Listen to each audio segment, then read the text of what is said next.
ओम नमो नारायण। आप सभी को वैशाख मास के कृष्ण पक्ष की वरुथनी एकादशी की ढेरों शुभकामनाएं। प्रिय दर्शकों, आज के इस वीडियो में हम बात करेंगे कि वरुथनी एकादशी का व्रत किस दिन किया जाएगा, सूर्य के मुख से किस दिन एकादशी है, द्वादशी युक्त व्रत किस दिन होगा और किस दिन आपको व्रत करना चाहिए, श्रेष्ठ व्रत क्या है, साथ ही व्रत कैसे करना चाहिए, इसकी पूजा विधि किस प्रकार से अन्य एकादशियों से भिन्न है, क्योंकि सभी एकादशियों का अपना अलग नियम होता है और अलग पूजा विधि होती है। अलग अलग प्रकार से ही उनका पूजन और अर्पण किया जाता है और उसी के अनुसार उनका पारण भी होता है। तो आप ये जानेंगे कि किस प्रकार से आपको पूजन करना है, पारण करना है, क्या अर्पण करना है, इस एकादशी के व्रत के नियम क्या रहेंगे, किन नियमों का पालन करते हुए व्रत करना है, दशमी तिथि से कौन कौन से नियम हैं जो आरंभ हो जाएंगे, एकादशी को क्या क्या मान्य होगा और द्वादशी के दिन आपको पारण के लिए किन नियमों का पालन करना होगा। इस प्रकार से जो एकादशी है इसका 3 दिन का अनुष्ठान होता है। एक प्रकार से ये 3 दिन के नियम होते हैं। तो आपको 3 दिन तक कैसे अपना ये पूजा पाठ करना चाहिए, संपूर्ण जानकारी आपको इस वीडियो के माध्यम से प्रदान की जाएगी। आप देख रहे हैं देवभूमि ज्योतिष संस्थान का प्रतिष्ठित यूट्यूब चैनल देवभूमि धार्मिक। हम यहाँ पर जो जानकारी देते हैं वो पंचांग, ज्योतिष शास्त्र और पुराणों पर आधारित होती है। हम इधर उधर की बातें नहीं करते, मनगढ़ंत बातें नहीं करते। जो पुराण कहते हैं वो आपको बताते हैं, जो नियम ग्रंथों में लिखे हैं, पुराणों में लिखे हैं, उसकी जानकारी आपको प्रदान की जाती है। आपसे निवेदन है कि वीडियो यदि थोड़ा सा भी अच्छा लगे, उपयोगी लगे तो एक बार लाइक अवश्य कर दीजिएगा। भगवान श्री हरि विष्णु का आशीर्वाद प्राप्त करने के लिए, अपने एकादशी व्रत की सफलता के लिए कमेंट बॉक्स में अवश्य लिखिएगा जय श्री हरि या ओम नमः भगवते वासुदेवाय। एक निवेदन और करना चाहेंगे, ये वैशाख मास है, इसमें जब भी कोई पूजा पाठ करें उसमें एक मंत्र की बड़ी अद्भुत महिमा है और बहुत अधिक महिमा है। ओम नारायणाय नमः, ओम नारायणाय नमः, ओम नारायणाय नमः। ये वैशाख का मूल मंत्र है। और जो पुराण है ना, वो ये बताते हैं कि आपको पूरे वैशाख में ये मंत्र अवश्य ही जपना चाहिए। आप चाहे जल चढ़ाएं तुलसी जी पे तो भी बोलेंगे ओम नारायणाय नमः। सूर्य देव को जल दीजिए, ओम नारायणाय नमः। बड़ी अद्भुत महिमा है इस मंत्र की इस महीने में। तो इसका जितना हो सके आप प्रयोग कीजिएगा, ये आपके लिए बहुत ही कल्याणकारी रहेगा। आइए अब जानकारी आरंभ करते हैं आने वाली एकादशी के बारे में।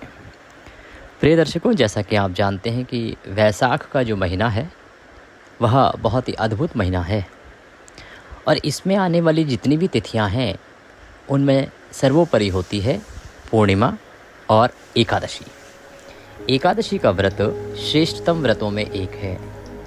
एकादशी का व्रत वह व्रत है जो आपके जीवन की सभी मनोकामनाओं को पूर्ण करता है। एकादशी का व्रत वह है जो आपके जीवन में कभी किसी चीज़ की कमी नहीं होने देता। एकादशी का व्रत वह है जो आपके जीवन के सभी संकटों का हरण करता है। अब क्योंकि एकादशी का व्रत जो है बहुत अधिक पुण्यदायी है, इस पृथ्वी पर यदि सबसे अधिक पुण्यदायी कोई व्रत है तो उनमें से एक आता है एकादशी का व्रत। तो उसी के अनुसार इसके नियम भी हैं। व्रत अगर अधिक पुण्यदायी है, फल अच्छा मिलेगा, तो नियम भी कठोर होंगे। इसीलिए इस एकादशी के व्रत को यदि नियमों के साथ किया जाए तो ये अति कल्याणकारी है, परंतु यदि नियमों का पालन ना किया जाए, नियमों की अवहेलना कर दी जाए, तो यह आपके लिए अशुभकारी भी हो सकता है। हमने आपके लिए एक वीडियो बनाया था कि एक एकादशी आपको नरक का भागी बना सकती है, और वो कोई मनगढ़ंत बात नहीं थी, वो पद्म पुराण में लिखी हुई बात थी साहब। नारद पुराण से वर्णन हमने लिया था, जिसमें महर्षि नारद जो हैं उन्होंने वर्णन किया एकादशी के बारे में। ब्रह्म मुख से हमने वर्णन लिया कि एकादशी के बारे में क्या लिखा है। तो इस प्रकार से जो एकादशी है ना, वो नियमों के अनुसार किया जाए तो सब कुछ दे सकती है, और अगर आमूल चूक कुछ भूल हो जाए, गलती त्रुटि हो जाए, तो ये नरकगामी भी बना सकती है। तो आप हो सके तो उस वीडियो को अवश्य देखिएगा, आपके लिए बहुत लाभदायक रहेगा। उसके बाद आपके एकादशी व्रत को करने के जो संशय हैं, आपके एकादशी व्रत को करने को लेके आपके मन में बहुत सारे सवाल आते होंगे, उन सब के जवाब आपको उस अकेले वीडियो में मिल जाएंगे। तो आप उसको अवश्य देख लीजिएगा। अगर चैनल पर ना मिले तो हमसे कमेंट बॉक्स में लिख के पूछ लीजिएगा, हम आपको लिंक प्रदान कर देंगे, पर देखिएगा अवश्य अगर आप एकादशी का व्रत करते हैं तो जो वरुथनी एकादशी है ना, ये सौभाग्य प्रदान करने वाली एकादशी है जी। इस एकादशी का व्रत करने से आपका जो सौभाग्य है वो जागृत होता है। यदि कोई दुर्भाग्यशाली महिला इस एकादशी का व्रत कर लेती है, पूजन कर लेती है नियमों का पालन करते हुए, तो आप देखेंगे कि उसका दुर्भाग्य भी समाप्त हो जाता है। यदि ऐसी कोई महिला जिसके हाथों की लकीरों में, जिसकी किस्मत में वैधव्य योग लिखा हो ना, वैधव्य अर्थात विधवा होने का योग, वो भी यदि नियम अनुसार इस एकादशी का पूजन करे, व्रत करे और भगवान श्री हरि से अपने पति की दीर्घायु के लिए कामना करे, तो वह भी मिट सकता है इस एकादशी के एक व्रत करने से। तो इस प्रकार से ये एकादशी आपके जीवन के सौभाग्य को जगाने का काम करती है। अब बात करते हैं कि सौभाग्य को जगाना है तो पूजन कैसे करना होगा, क्या क्या सामग्री पूजा में प्रयोग होगी। आइए अब हम वो जान लेते हैं। रौली, मौली, पान, सुपारी, लौंग, इलायची, धूप, दीप, नैवेद्य में भोग लगाने के लिए फल, मिठाई या ड्राई फ्रूट्स या मिश्री आदि आप ले सकते हैं। इसके अतिरिक्त एक तांबे का लोटा, भगवान श्री हरि विष्णु की माधव मधुसूदन रूप की कोई तस्वीर या प्रतिमा अगर मिली तो बहुत उत्तम है।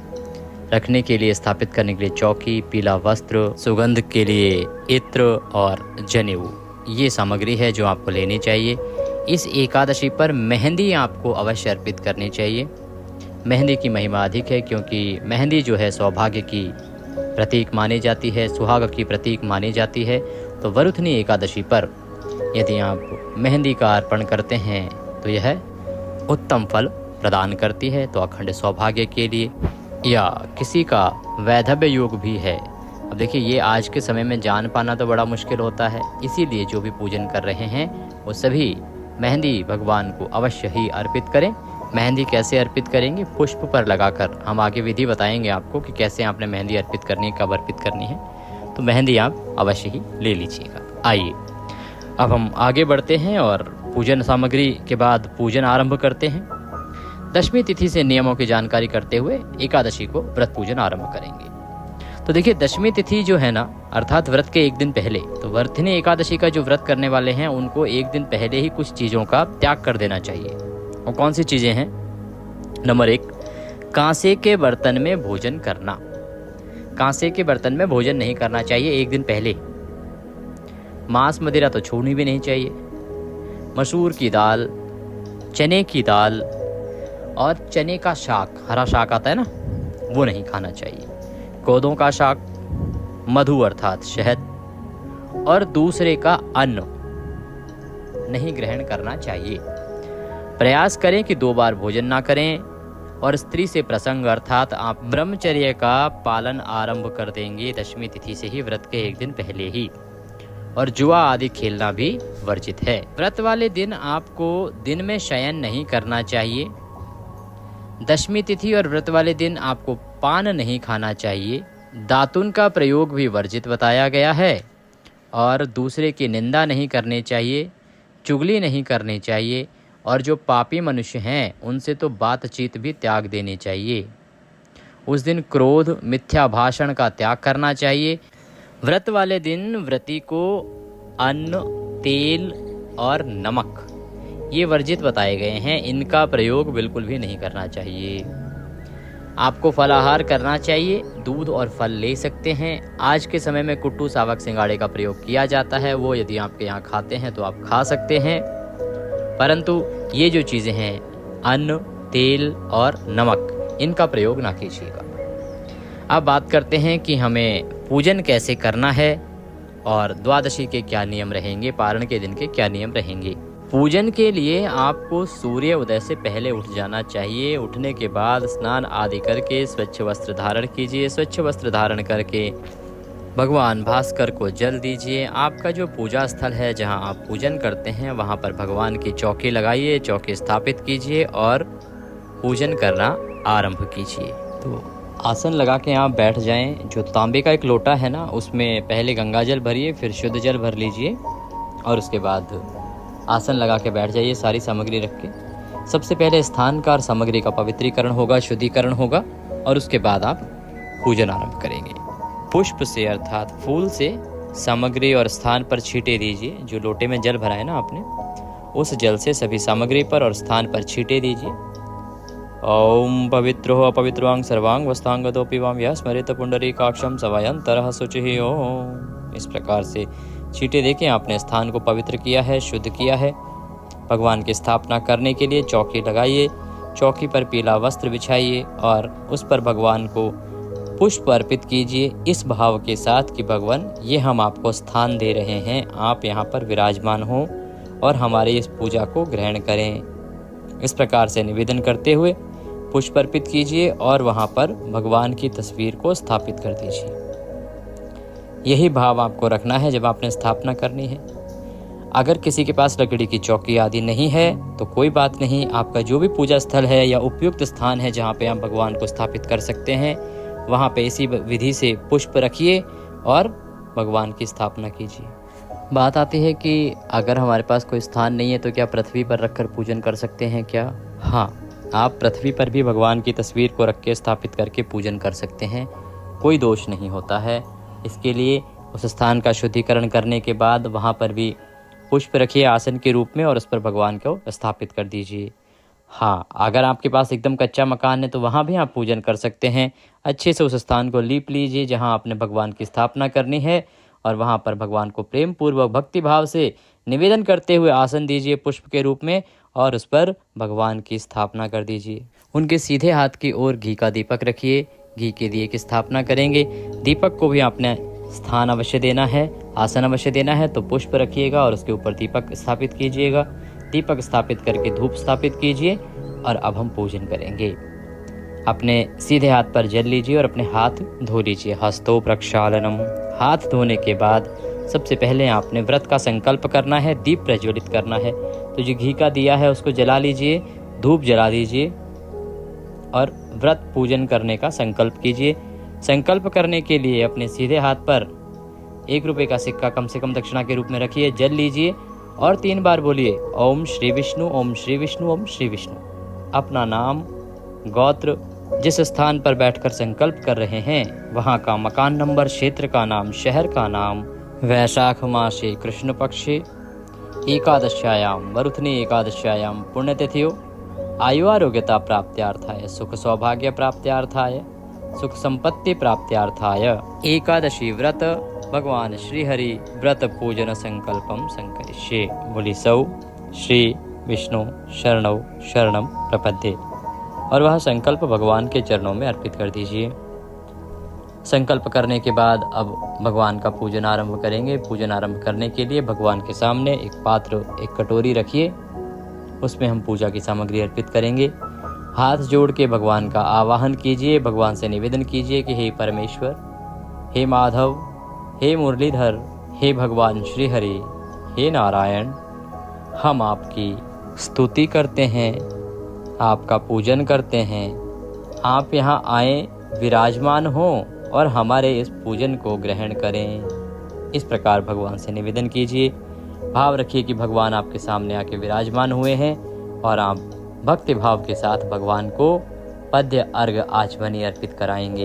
इस प्रकार से होता है कि जैसे आप देखते हैं कोई बहुत ही महत्वपूर्ण अतिथि आपके यहाँ पे आता है, तो सबसे पहले आप उसके सत्कार पे दरवाजे पे खड़े होते हैं, उसको अर्घ देते हैं, जल देते हैं, दरवाजे के दोनों ओर पानी डालते हैं ना, अर्घ देते हैं। फिर उस मांगलिक कार्य में उसकी कई बार पद प्रक्षालन करते हैं और उसके बाद फिर उन्हें बिठा के पानी आदि पूछते हैं।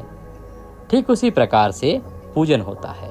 पूजन में भी यही है, बस मनुष्य के स्थान पर देव होते हैं, भगवान होते हैं, उनकी विधि थोड़ी अलग होती है। तो भगवान आए हैं, अब भगवान का आप पद्य अर्घ आचमनी कराइए, अर्थात पैर धोइए, अर्घ दीजिए और उनको जल प्रदान कीजिए। तो एक एक मंत्र के साथ एक एक चम्मच जल आप भगवान के लिए भगवान के सामने रखे हुए पात्र में अर्पित करते जाइएगा। ओम भूर्भुवस्वः ओम नारायणाय नमः। वरुथनी एकादशी व्रत पूजन मध्ये भगवान श्री विष्णु निमित्तार्थाय पद्यम जलम समर्पयामि। पद्य के रूप में 1 चम्मच जल लीजिए और भगवान को अर्पित कर दीजिए। उनके सामने जो पात्र रखा है उसमें चढ़ा दीजिए। अब अर्घ देंगे। ओम भूर्भुवस्वः श्री विष्णवे नमः। ओम नमो नारायणाय नमः। अर्घ्यम समर्पयामि। अर्घ्य के रूप में 1 चम्मच जल अर्पित कर दीजिए। आचमनी कराएंगे। ओम भूर्भुवस्वः श्री विष्णवे नमः। जलाचमनिम जलम समर्पयामि। जलाचमनी कराने के बाद अब भगवान को आप स्नान कराएंगे। प्रेम से स्नान कराइए। स्नान के रूप में 1 चम्मच जल अर्पित कीजिएगा। जिनके पास प्रतिमा है तो प्रतिमा को खूब सारे जल से स्नान कराइएगा। ओम भूर्भुवस्वः श्री विष्णवे नमः। ओम नमो नारायणाय। ओम नमो नारायणाय। स्नान मध्ये स्नानम जलम समर्पयामि। स्नान के लिए जल अर्पित कीजिए। स्नान के लिए जल अर्पित करने के बाद पंचामृत से स्नान कराएंगे भगवान को। पंचामृत से स्नान कराने के लिए पंचामृत बनाइए। थोड़ा सा कच्चा दूध लीजिए, दही लीजिए, शहद के स्थान पर गंगाजल लीजिएगा, घी लीजिए और शक्कर लीजिए। इन 5 चीज़ों को मिला लीजिए और इससे पंचामृत बनाइए। पंचामृत बना के भगवान को प्रेम से नहलाइए। जिनके पास प्रतिमा है प्रतिमा का अभिषेक कराइए और जिनके पास तस्वीर है वो तस्वीर पर अर्पित कीजिए। ओम भूर्भुवस्वः श्री नारायणाय नमः। ओम नारायणाय नमः। पंचामृत स्नानम पंचामृतम समर्पयामि। पंचामृत अर्पित कीजिए। पंचामृत अर्पित करने के बाद अब भगवान को शुद्ध जल से शुद्धोदक स्नान कराएंगे। पुनः शुद्ध जल अर्पित कीजिए। ओम भूर्भुवस्वः श्री नारायणाय नमः। शुद्धोदक स्नानम निमित्तार्थाय शुद्ध जल समर्पयामि। शुद्ध जल अर्पित कीजिए। अब भगवान को शुद्ध जल अर्पित करने के बाद भगवान को वस्त्र अर्पित करेंगे। तो वस्त्र के लिए मौली का एक टुकड़ा तोड़िए और वह वस्त्र के रूप में भगवान को अर्पित कीजिए। ओम भूर्भुवस्वः श्री नारायणाय नमः। वस्त्रम समर्पयामि। वस्त्रम उपवस्त्रम यज्ञोपवीतम। वस्त्रम उपवस्त्रम यज्ञोपवीतम। यज्ञोपवीत क्या? जनेऊ। जनेऊ लीजिएगा और जनेऊ अर्पित कीजिएगा। जनेऊ पर थोड़ा सा तिलक लगा लीजिए। रौली कुमकुम आदि से तिलक लगा लीजिए और वह प्रेम पूर्वक भगवान को अर्पित कर दीजिए। ओम भूर्भुवस्वः श्री नारायणाय नमः। यज्ञोपवीतम समर्पयामि।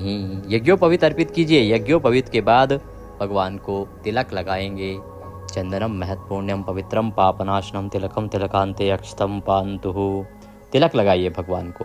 तिलक लगाने के लिए प्रेम से चंदन घिसिए और वो भगवान को अर्पित कीजिए। भगवान मधुसूदन को, भगवान माधव को, क्योंकि माधव मास चल रहा है तो भगवान के माधव स्वरूप का ही आपने आज के दिन पूजन करना है।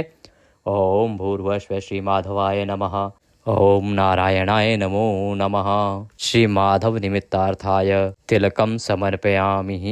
तिलक समर्पित कीजिए भगवान को। तिलक लगाइए। तिलक लगा के फूलों की माला पुष्प अर्पित करेंगे। ओम भूर्भुवस्वः श्री नारायणाय नमः। पुष्पम समर्पयामि। पुष्प अर्पित कीजिए। माला है तो माला पहनाइए। अब भगवान को धूप दिखाएंगे, दीप दिखाएंगे। ओम भूर्भुवस्वः श्री नारायणाय नमः। धूपम दर्शयामि। ओम भूर्भुवस्वः श्री नारायणाय नमः। दीपम दर्शयामि। धूप दिखाइए, दीप दिखाइए। तदोपरांत नैवेद्य अर्पित करेंगे। नैवेद्य के रूप में यदि आपके पास कोई मिठाई है तो मिठाई लीजिए, फल है तो फल लीजिए, ड्राई फ्रूट्स भी ले सकते हैं, कुछ ना हो तो मिश्री अर्पित कर सकते हैं। लीजिएगा और भगवान को अर्पित कीजिएगा। ओम भूर्भुवस्वः श्री नारायणाय नमः। नैवेद्यम समर्पयामि। भगवान को नैवेद्य अर्पित किया। नैवेद्य अर्पित करने के बाद भगवान को भोजन के अंत वाली जलाचमनी कराएंगे। तो 1 चम्मच जल लीजिएगा, अर्पित कीजिएगा। ओम भूर्भुवस्वः श्री नारायणाय नमः। भोजनान्ते जलाचमनिम समर्पयामि। जलाचमनी करा के तांबूल अर्पित करेंगे। तांबूल क्या होता है? एक पान का पत्ता लीजिए, उसमें 2 लौंग, 2 इलायची और 1 सुपारी रखिए और उसका बीड़ा बना लीजिए। पान का बीड़ा बना के वह अर्पित कीजिए भगवान को। ओम भूर्भुवस्वः श्री नारायणाय नमः। तांबूलम समर्पयामि। तांबूलम पूंगी फलम शुभ दक्षिणायाम शुभदो वरदो भवः। भगवान को दक्षिणा अर्पित कीजिए। जो भी दक्षिणा अर्पित करना चाहते हैं, चढ़ाना चाहते हैं, वो चढ़ाइए। ओम भूर्भुवस्वः श्री नारायणाय नमः। माधव पूजन निमित्तार्थाय शुभ दक्षिणायाम समर्पयामि। शुभ दक्षिणा अर्पित कीजिए। दक्षिणा अर्पित करने के बाद भगवान को हाथ जोड़िए। हाथ जोड़ के भगवान से प्रार्थना कीजिए, निवेदन कीजिए, हे परमात्मा, हमने आपका ये पूजन किया है, इसको आप स्वीकार करें और हम इस व्रत को सफलतापूर्वक कर पाएं, इतनी हमें शक्ति प्रदान करें। अब आपको कथा सुननी है। एकादशी की कथा सुनिए। कथा सुनने के साथ विष्णु सहस्त्र नाम का पाठ सुनिए। साथ ही आपको विष्णु कवच भी अति कल्याणकारी रहेगा अगर आप सुनेंगे तो। कथा जब सुने तो ध्यान दें कि YouTube पर जो है ना, बहुत सारे चैनल किसी भी कथा को किसी भी नाम से चला देते हैं, तो सही कथा ही सुने, इसका ध्यान रखिए। कहीं ऐसा ना हो कि आप मेहनत करें, व्रत करें और कोई गलत कथा सुन के उसको खराब कर लें।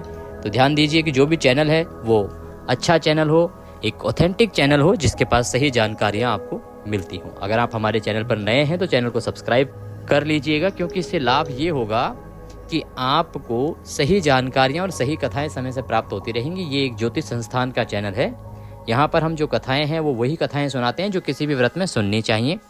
जिस व्रत की जो कथा है वो सुनाई जाती है। सही कथा के साथ साथ आपको सही जानकारी प्रदान की जाती है कि कौन सा व्रत कब कैसे करना है, पंचांग और पुराण में क्या विधि क्या नियम है।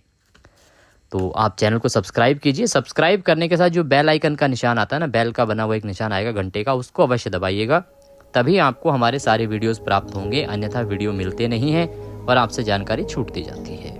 आइए बढ़ते हैं आगे। तो कथा सुनेंगे, विष्णु सहस्त्र नाम सुनेंगे और विष्णु अर्थात नारायण कवच सुनेंगे।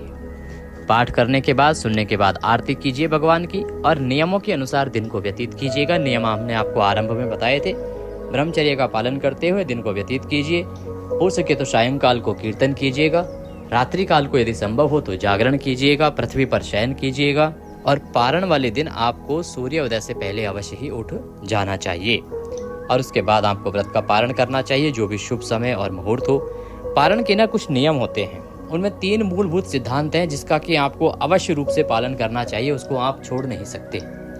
वो 3 मूलभूत सिद्धांत हैं कि पारण जो है वो सदा व्रत के अगले दिन सूर्योदय के बाद होता है, द्वादशी तिथि में होता है और द्वादशी तिथि के पहले 5.5 घंटे में नहीं होता है, क्योंकि वो हरिवासर का समय होता है और हरिवासर जो है ना वो व्रत के लिए ही बना है।